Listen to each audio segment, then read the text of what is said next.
Hello everyone, my name is Caleb Slentz, and I'll be talking to you about my cocktail, the PB&J.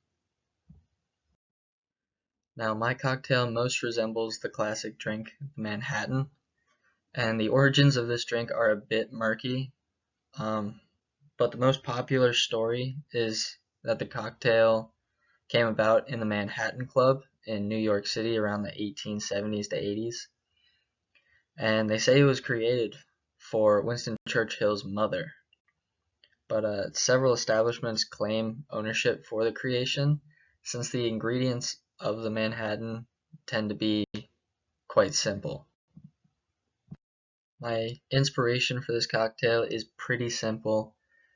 Fairly recently, I tried peanut butter whiskey, and I thought it was really good, so I thought it would make a really good ingredient in a cocktail. So I decided to go for the classic peanut butter and jelly sandwich cocktail. And it really brings me back to my school days. It's pretty much all I would eat for lunch. For the ingredients, in the original Manhattan, you start off with 2 ounces of rye whiskey, and they say you can use any type of whiskey. 1 ounce of sweet vermouth, 2 dashes of Angostura bitters, and to garnish, maraschino cherry. In the PB&J, you start off with 2 ounces of Screwball peanut butter whiskey, 1 ounce of DeKuyper raspberry liqueur, 1.5 ounces of cranberry black cherry juice, and a raspberry to garnish. And I decided to forego the bitters because I decided to go with a little bit sweeter drink, and I think it balances well with the peanut butter whiskey. Some food pairings that I think would go well with the PB&J. Pretty much just savory foods. Chicken wings. I have seen peanut butter chicken wings. I haven't tried it, but I think that would be good. Steak, savory food, fatty food, and onion rings. These are just a few examples of some savory foods that would go well with a sweeter drink. And of course, you do want to be responsible when serving alcoholic beverages. So make sure to check IDs, make sure you're not serving anyone underage. Monitor alcohol consumption. Try not to serve alcohol to anyone who's too intoxicated, so just keep an eye out for those signs. Offer food and water with the beverages, to mitigate that risk with getting over intoxicated. And if there are any overly intoxicated individuals, try and make sure they have a ride home with someone who is safe to drive. And for bar and beverage management, as far as having supplies stocked, you want to have the fresh ingredients stocked, and that would just be the raspberries. As far as the other ingredients, just try and make sure they're cool. I'm sure no one would want a warm drink. As for pricing, 6 ounces of the raspberries cost about $2.49. So one raspberry costs about 6 cents.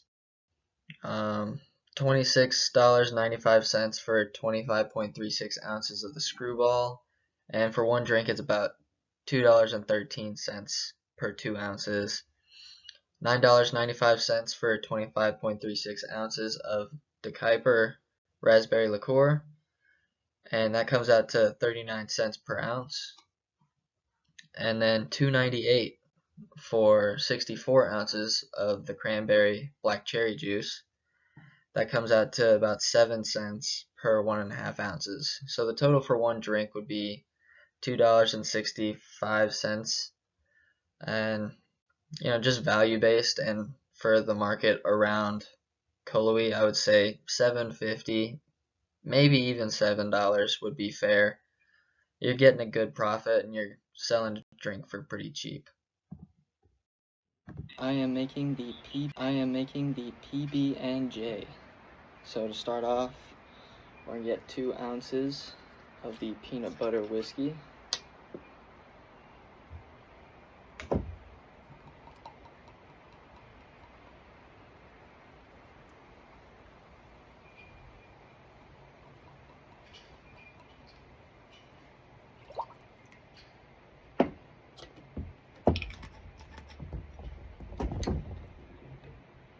An ounce of the raspberry liqueur,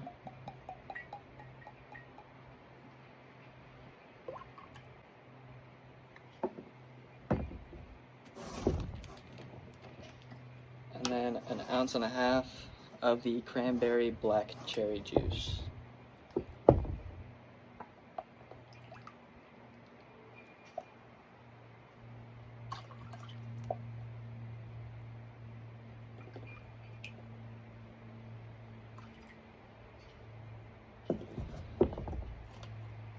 Give it a quick stir. And garnish it with a raspberry.